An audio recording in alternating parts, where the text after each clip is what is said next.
Kim Farah. She will be here. Stephen Finnegan. Here. Amy Gentile. Here. Barbara Kishka. Katie Knudsen. Here. Sheila Lowe's. Here. Sean O'Neill. Here. Kristen Savage. Here. On the last one. Okay, with that, if we could stand to do a pledge of allegiance, please.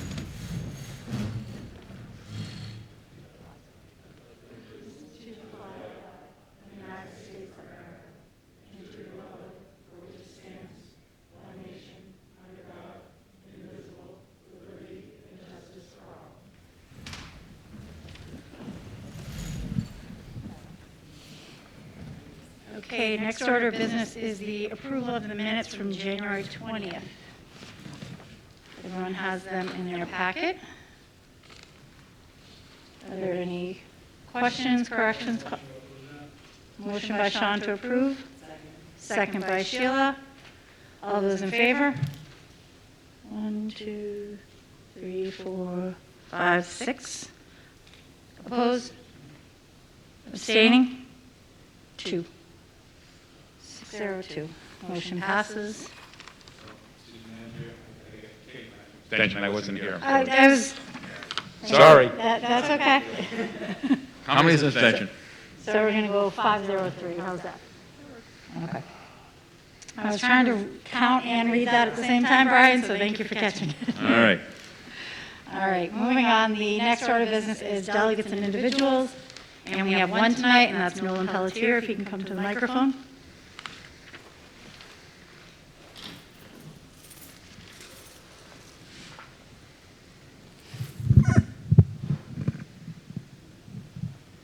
Thank you for hearing me tonight. I'm here once again to speak about choice. I know you've heard this before, but it comes down to choice and control. Parents just want to have a choice. We want to have a voice. And you're wondering why people are getting upset. It's because we feel like we're not being heard. And we come up here every week. We ask for, just a choice for our kids to breathe normally, and you don't listen. We want to, have a more clear and transparent, look into the curriculum, and we have statements like we don't want parents interfering. I know that's somehow been clarified after, but that's pretty off-putting to parents. We sit here week after week. I know you have the capability to send out a poll to the parents regarding masks. Then you could once and for all tell me and the rest of the parents, well, you're not a majority, or you're a minority, but at least you'd know where you stand. It's about control, and you have it. You want to control what we do with our kids, and this school board has gone beyond our kids and pushed that control to the parents with masks. You had me arrested for not wearing a mask, but that's not a crime, so it's criminal trespass. It's about control. Give up your control, listen to the parents, and then there won't be an issue. Thank you very much. Okay, that being the last individual and delegate, our next order of business is student representative. Do we have a report from Kaylee tonight or no? We do not. Okay. All right, so our next, moving on to the current business. The first item is the acceptance of the New Hampshire Food Bank donation. Mr. Kellum, are you going to speak on that? Sure. Yes. Okay. So we received a donation from the New Hampshire Food Bank, as soon as I find it, right, in the amount of $701.67. Does that sound right? yes, $701.67. So we are excited to have received that donation, and we would like to move that forward to the board for consideration. Donation from the New Hampshire Food Bank in the amount of $701.67. Motion by Brian, second by Sean. Any discussion? I should just add, these funds were generated by our students through the New Hampshire Tackles Hunger initiatives that were done at athletic events and through student council and things like that. So Great. Okay. If there's no further discussion, all those in favor? Opposed? Abstaining? you abstaining? 801. Moving on to the next order of business is the acceptance of the Kellogg's No Kid Hungry grant. Sure. So again, Mr. Gillen? You got it, sure. The Kellogg's No Kid Hungry Grant, first of all, I'd like to thank Myra Maldonado, who is our Director of Food Service, and Rachel Tedford, the Assistant Director of Food Service, through both of which are Whitson's Food Service Culinary Group employees. But they took the initiative to go ahead and apply for this grant as well as other grants on their own. So we owe them a deep debt of gratitude. And, you know, they did that really just in the interest of benefiting our students and our families. So thank you very much for that. Yep. We are here. Thank you. Thank you. Motion to accept this? Yes. Need to make, I'd like to make a motion to accept a $5,000 grant from Kellogg's No Kid Hungry program. Motion by Sheila, second by Steve. Any discussion? All those in favor? Opposed? Abstaining? 900. Motion passes. Thank you again. Next item is the SAU 55 final payment. This is informational only. Maria? We have received the final payout from the unreserved fund balance from SAU 55. That amount was $198,519. So that completes our withdrawal from SAU 55. Thank you, Maria, for letting us know that. That's all I have on that. Sean? Yeah, this is for Maria. Just so when we were last talking about this topic, about how much was coming back, it was on the order of like 250 plus K. So this is reduced from that. I just wondering if you could supply us the details, what actually the final closeout. No, that wasn't the amount.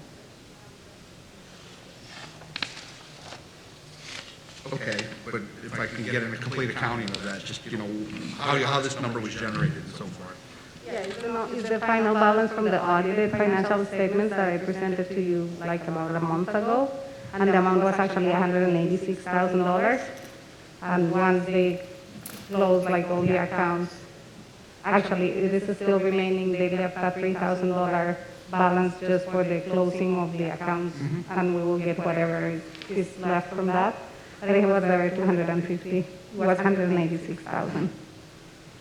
Okay. It was in the audit that you received, the final audit. Yeah. All right, You can I'll look at it, Yeah. that's fine. Let me know if you have any questions. I can. It's just that number didn't ring a bell, so I apologize. No, it's okay. I'll be happy to sit down with you. Yeah. Maria, you want to stay up here? The next item on the agenda is the facilities update.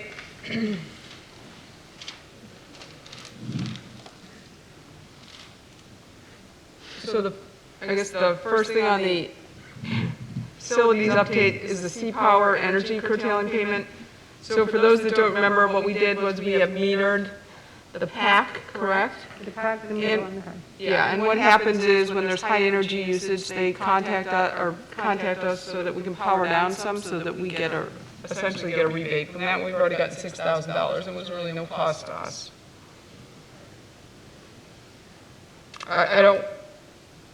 Can you speak about this Freedom Energy Net metering? Certainly. Chair. What we've done is we've signed an agreement with our energy services provider. They're going out and they're contracting with energy producers like hydroelectric dams and solar providers.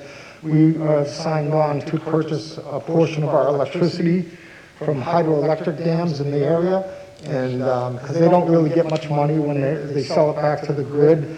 So there's a new RSA out that allows us to purchase it for them, and they pay us a portion of that cost back to us, so we don't pay any more for our electricity, and we actually get paid for it. We just started this program.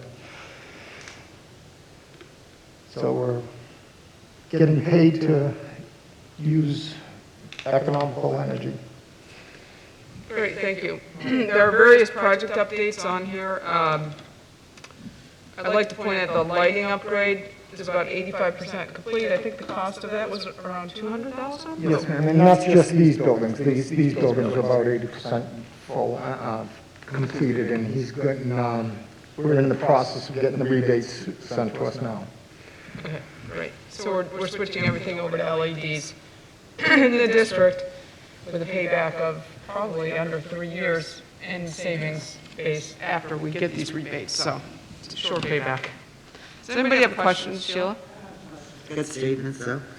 First of all, thank you so much for finally getting that petition in, and it will be done by the April vacation for staying down north? I'm sorry? Staying down Oh, north? the partition, yes, ma'am. Okay. The other thing I wanted to mention here was, I don't know if anybody else saw it, but the high school and middle school batting cages. The batting cages have been properly installed. Due to the weather, final grounds work to install seed and loam in general beautification around cages have been put off until spring. Yes. So I'm going to reiterate, high school and middle school batting cages have been installed properly. They're better. They should be able to be used. I'm sorry? Well, let's hope this is the kicker. I guarantee they're not going to move now. Thank you so much. Thank you. But they should be able to be used come spring. Yes, absolutely. That's what's important, because that's what we need. This was a very detailed update. I want to say thank you for that, because it gives us pretty much everything. First time I've kind of seen that, so thank you very much for that. Thank you. Steve? Excuse me if this was already talked about, but the rebate checks that we're getting back for the energy, do we have an idea of what that's going to be used for? What is that money going to be used for? Is that going back into the facilities? It's just to offset the cost of energy. Okay, We're just offsetting the cost what we pay for energy, thank you. unless the board wants to do something else. That's what we're doing right now. Well, this is the first check, so that's what we did with it. We just offset it against the electricity cost. It depends on how much we curtail. Right. So if So it's a percentage? Yes. Okay. Yes, it's a percentage of when we're able to curtail, because if we're having games or whatever, we can do it, so.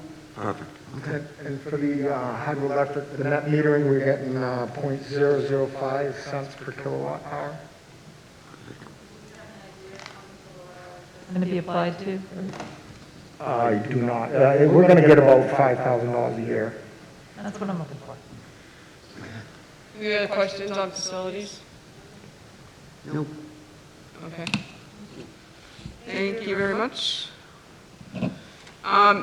Let me talk about the next two items in tandem. There's the district clerk position and the recording secretary position. At a previous meeting, we accepted the resignation of the district clerk, who is Sharon Boyle. What I would like to do, and I'm going to explain the whole thing and then we'll maybe take action, is to reappoint her as the district clerk through the deliberative session. She's been working on the deliberative session, and she will be at the deliberative session. She will not be in town for the election, so Kat Lancaster has agreed to step up as the district clerk. As you know, she is resigning as the board clerk. Kristen and I and Chris Kellen have interviewed a new person for the recording secretary position, Corey Zuley, is that how you? Corey Zuley, and she is willing to serve as our recording secretary. So what I would like to do tonight is to reappoint Sharon Boyle as district clerk, appoint Corey as the recording secretary, and then appoint Kat district clerk effective the 17th of February. Yes, so really we're doing 3 appointments. So we're appointing, so I'm looking for a motion to appoint Sharon Boyle, reappoint Sharon Boyle as district clerk through February 16th. So moved. Second. There's a first and a second discussion. All in favor? 8 opposed, abstaining. Oh, you almost put your hand up for opposed, Brian. Just joking.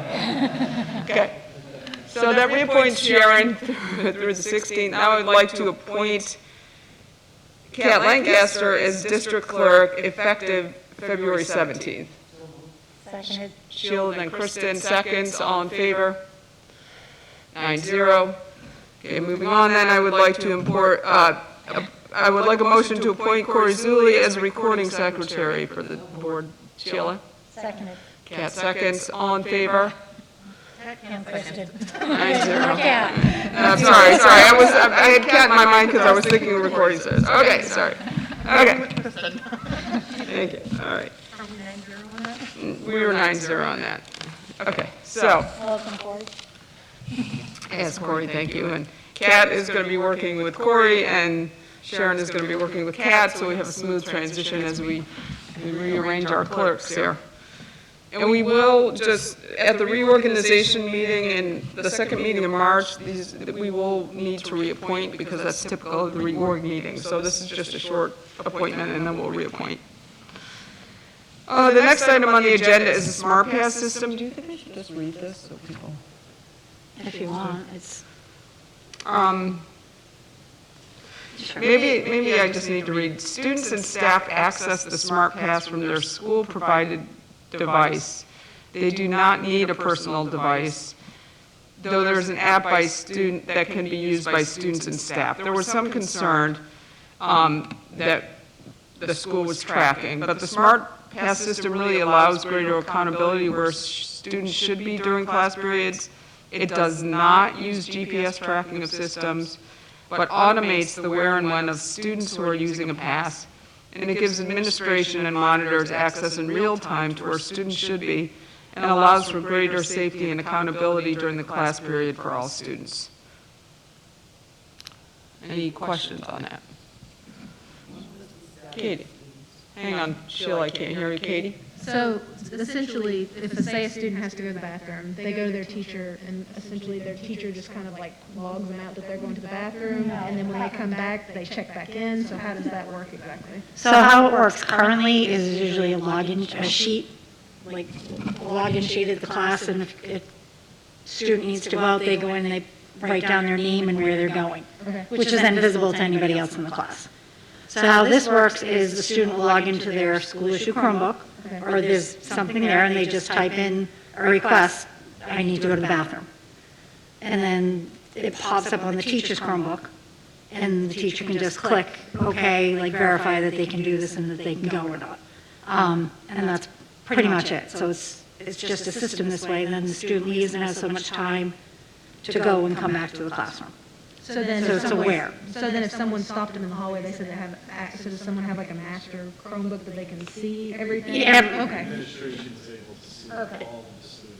Yes, they can see the list of who's got the authorization to be out at the time. Okay. So then if there's already, say, and I don't know what the magic number is, but say there's 20 kids already going to the bathroom, it's going to basically hold them in queue.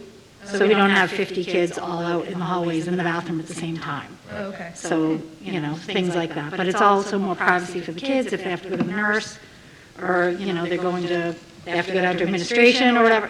Not everyone in the class can see on the list where they've signed out to, where to go, and things of that nature. So it's more of a privacy for the kids as well.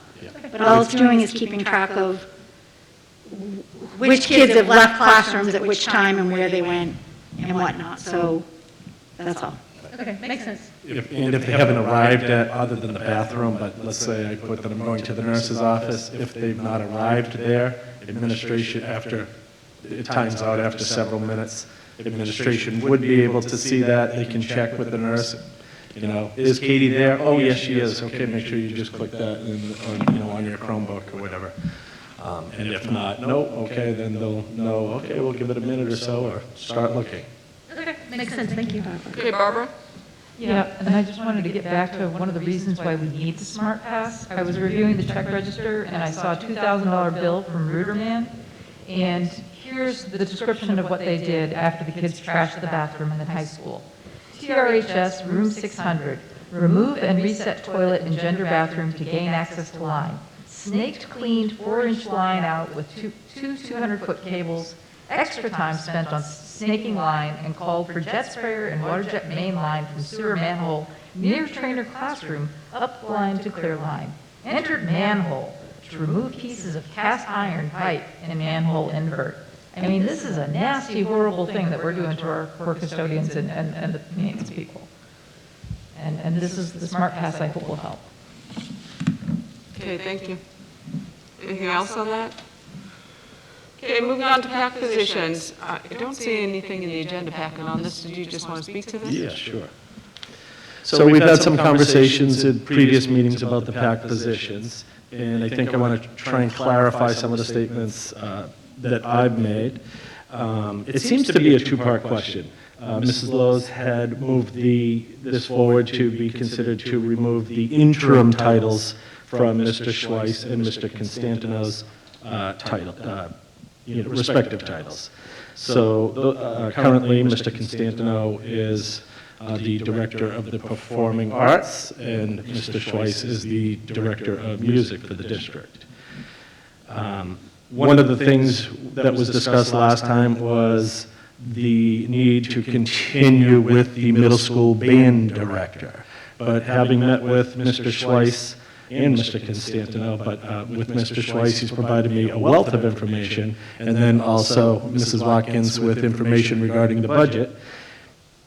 I think it's a matter of semantics, that actually in the budget is a middle school music teacher position with a focus on band, and there is a stipend position for band director, for middle school band director. That is the same for the high school band director as well. However, in their teaching and the alignment of who provides the teaching, it may be that that music teacher focuses primarily on band, but the position is not, the additional position, Mr. Schweiss's position last year, is still in the budget. It is a teaching position. It is not an administrative position.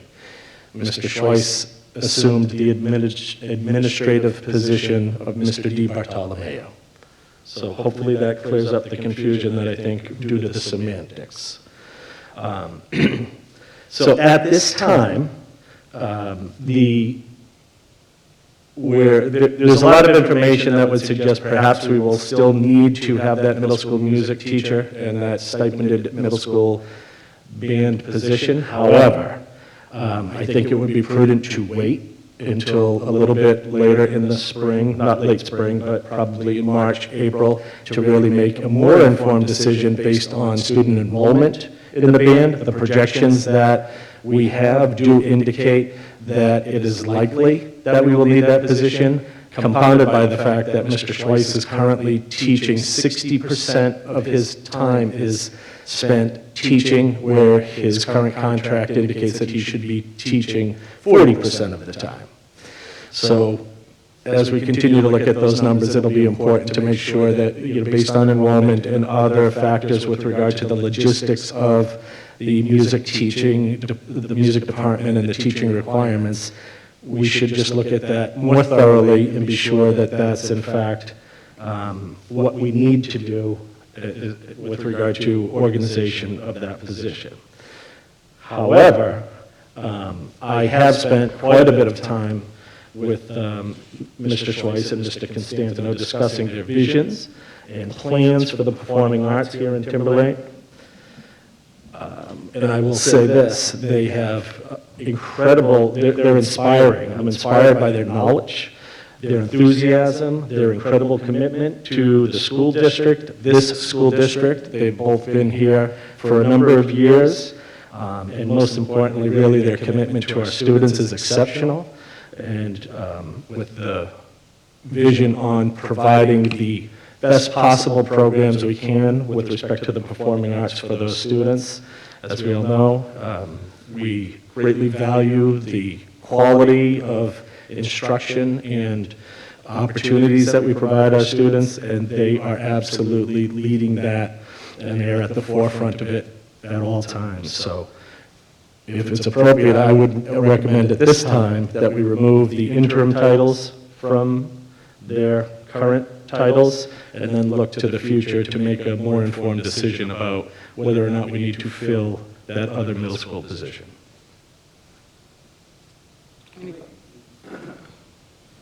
Go ahead.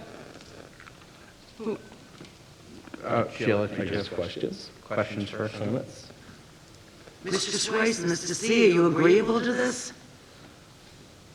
Well, you know, before we go making a motion, if you don't want it, you gotta let us know. Yes? Yes? Thank you. I just want to make sure that they're good. Oh, I think that's important.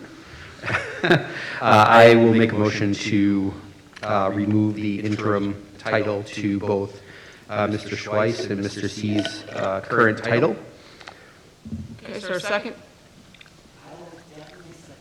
Sheila seconds, Barbara? I was going to second. Oh, okay. Okay, any further discussion? All in favor? 9-0. Okay. Congratulations. Okay, moving on to the administrator's report. Mr. Kellen?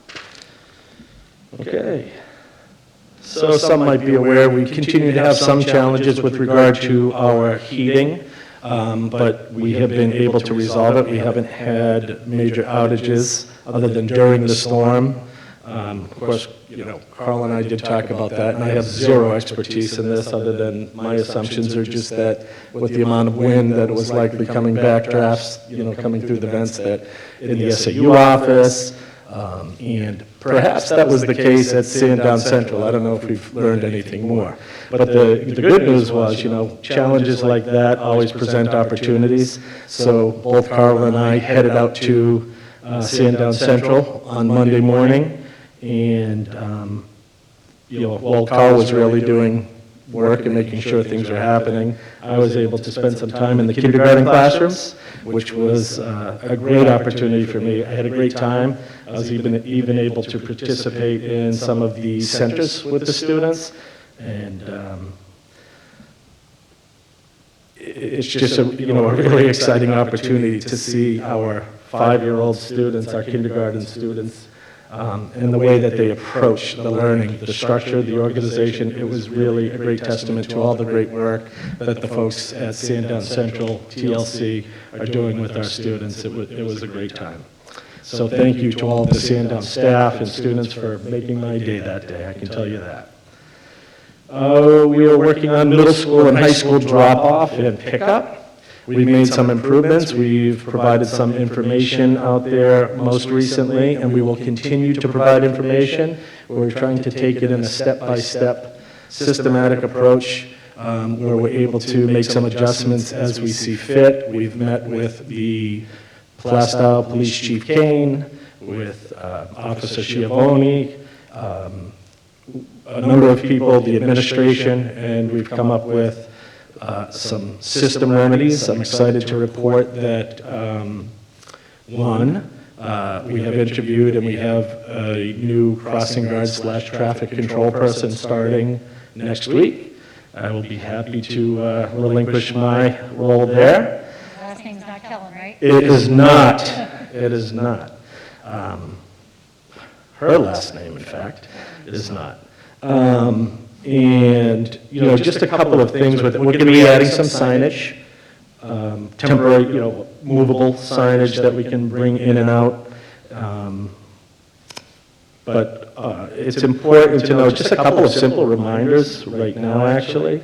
Using your turning signals, and we'll put this out, obviously, in other communication, as I know the 700, 800 people that are driving their kids or so are not all watching this. But using your turning signals would really help for those traffic controllers and being able to direct the traffic, knowing whether you're going straight or whether you're turning, whether you're coming, you know, taking a left turn or a right turn. That would be very helpful. And it will add a lot of safety because there are a couple of close calls out there when people do not use those signals and they're being waved in or turning in. And lastly, I just want to put the first plug out, and you'll probably receive a couple of messages from me between now and February 10th, so I apologize in advance for harassing you, but it is an incredibly important day. The first session of the official ballot referendum, which is the deliberative session, again, on February 10th, right here in the PAC, 7 p.m. This is our opportunity to share our voices as residents, as citizens of our community, specific to you'll have the opportunity to firsthand, in person, hear the explanation, have discussion and debate with consideration to any possible amendments of the proposed operating budget and any warrant articles that will be moved forward from the process at that meeting. That's where those warrant articles and an operating budget will appear on a warrant article based on the decisions made at that meeting. And that is what we will be voting on as a community on March 8th. So this is a great opportunity to have your voice heard, to be part of that process, to be part of that civic duty. I encourage especially our 18-year-old students, if they are able to participate in that they should go and get registered to vote, to be able to, take part in probably their first civic experience, here locally. So, again, I ask that the community give great consideration to coming and attending to that deliberative session on February 10th. And I think that's it. Sheila? And just to be clear, the deliberative this year is here at the PAC and not at the high school, here at the PAC. Steve? Yeah, I just wanted to just make a quick statement and to you, Mr. Kellen, and the increased communication that's going out to parents. I think it's really been really remarkable. And anything that happens, we're getting quick, concise communication, whether it's via email, voice message from you, which is always nice as well. So I think parents really, and I've heard from many parents who are very happy with the increased level of communication. So well done. Thank you. I have to give a shout out to Ken Henderson for all his help with me, helping me with all of that, with the voice communications, and I think we have it down pretty well now. Great. Do you have a personnel report or none? Do we have anything for personnel? No? I do not believe so, nothing Okay, yet, but I didn't see anything in the packet, so I assume that's a no. hopefully next week. Crossing guard. Moving on to committee reports, Katie? Sheila? Ryan? Sean? Barbara? Yep, the performance contract building team met on Tuesday. And in addition to the facilities director, Carl Inglesby, and our business administrator, Maria Watkins, we were joined by a citizen who stepped up to attend the meetings, Jim Serpian of Plasto. He's got a lot of HVAC experience and added a helpful point of view. The company EEI will not be done with their full audit until early fall. However, they don't want to let the summer go by without getting some work done. We can't spread it out over multiple schools due to the overhead of running a project that has to meet the ESSR funding guidelines. They suggested focusing on the middle school because all towns will benefit from that. We can get a nice $1 million project there that will add energy-efficient, 100% fresh air circulation systems to replace the older, inefficient systems. With the new, smaller systems, there should be some more room available for storage. And with some creativity, we might be able to provide some more space in the cafeteria, which would make the principal very happy about maybe possibly having better lunch control. Timing. We expect that after the full audit, we'll be able to address some of the other schools. We really want to get the roofs and restrooms, get to the roofs and restrooms after the HVAC, but unfortunately, it doesn't look like the funding is going to stretch that far. Of course, we're going to try to get the most we can out of the ESSER funds, the performance contract, and the capital improvement funds. Any questions? Just a comment that as they move into the fall and they have a complete assessment done, then at that point, we could maybe look at bringing forward warrant articles for one-time expenses that may not be in the budget, that we could try to move some of this forward sooner. Okay. Are they also looking at solar? That is on the list. Okay, great. Carl's nodding his head yes. Okay, super, thank you. And Barbara, I got the email you sent, and I can talk to you about that on CIP. I know what that is. Okay. Who's next? Amy? Yep, curriculum met on Tuesday. We got a update on the TRMS schedule. They sent out a video to parents to gain their perspective on the schedule switch. They found that over 90% watched the video and had over 180 participants in the thought exchange. There were 3 highlighted comments that Mr. Mensis pointed out that parents had areas of concern with. One being lunch, ensuring that there's more time with the new schedule to ensure adequate time for lunch. That is already on the radar and a priority for admins in the building. It's a big schedule to manage 9 teams and schedule in 9 lunches, lots of moving parts.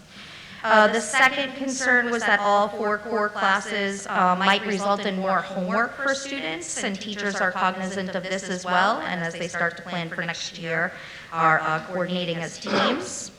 The third major concern was that 8th graders may not be prepared for the high school block schedule. So the team is working on figuring out opportunity blocks, combining them to prepare 8th graders for high school so that they get some experience with that before moving on. When they looked at the participants, they found that 50% were in favor of the switch to a different schedule, 40% were unsure, and 4% were opposed. So great results and feedback from the community about that potential change. We also we went through a preliminary review of assessment data during the curriculum meeting. We went through SAS testing, which is state testing, and also looked at some great data from the iReady program that we purchased with ESSER funds. So we have more than 1 point of data to look at when it comes to assessment data. Definitely some trends we identified, and I'm sure that there's going to be a forthcoming conversation or presentation to the board of this assessment data that's been recently released and compiled. In my classroom, I like to talk about glows and grows. So there were definitely some glows, some areas that were seeing great student growth through the iReady data, and some areas that we need to target and potentially think about growing. We discussed PE opportunities versus needs versus requirements, and identification of using some ESSER funds to fill in some of those grows. So it was a really productive conversation, and I think we're going to see some really great stuff presented to the board coming up. Okay, thank you. And Amy, I know we talked after that meeting. I have spoken to the superintendent, and I would anticipate that we'll start with the elementary schools next meeting to start to look at assessment data. The board has not been doing that since COVID started, and we need to go back to that and see how we're doing in our schools academically. And while we're doing that, looking at the assessment data that we're seeing, I'd also hopefully start to hear about what our plans might be to use some of the ESSER funds for students that may be a little further behind than they should be. Thank you. Steve? Excuse me, so policy committee met tonight. We will have 3 policies coming to the board for review next meeting. Okay, thank you. I don't have, Kristen? Safety met since our last meeting, and I want to thank Brian Boyle again for stepping in and helping us out when we needed another school board member present. We did talk about SmartPass in detail. Again, we're continuing to work on CPR training for the staff and implementing that to get everyone back up to speed with COVID things. Clearly, we couldn't do the training, so that was problematic, but we're moving forward with that. And again, one other thing I can mention is that we're working on getting enhancers in the buildings for cellular service. There's a lot of areas that do not have it, where you're unable to reach people or use any of your technology. So we are working on having enhancers put in all the schools. They were all assessed to determine where the needs were, and we've worked with Verizon to get that done. Verizon will still own the equipment, but they'll be put in the buildings. So. Great, thanks. Anything else? We do need to go into a short non-public. Anything else? Okay. So I would like to request that somebody make a motion to enter non-public under 91A:3, paragraph 2C, which is matters if discussed in public would likely affect adversely the reputation of any person. So moved. Okay, Kathy, can you take the roll call vote, please? Mr. Boyle? Dr. Farah? Yes. Mr. Finnegan? Ms. Gentile? Mrs. Kishka? Mrs. Knutson? Ms. Lowe's? Mr. O'Neill? Mrs. Savage? Thank you. We will not need to come back into a recorded public session. This will just be a short, I just need to inform the board before I sign a letter. Thank you. We'll move into non-public.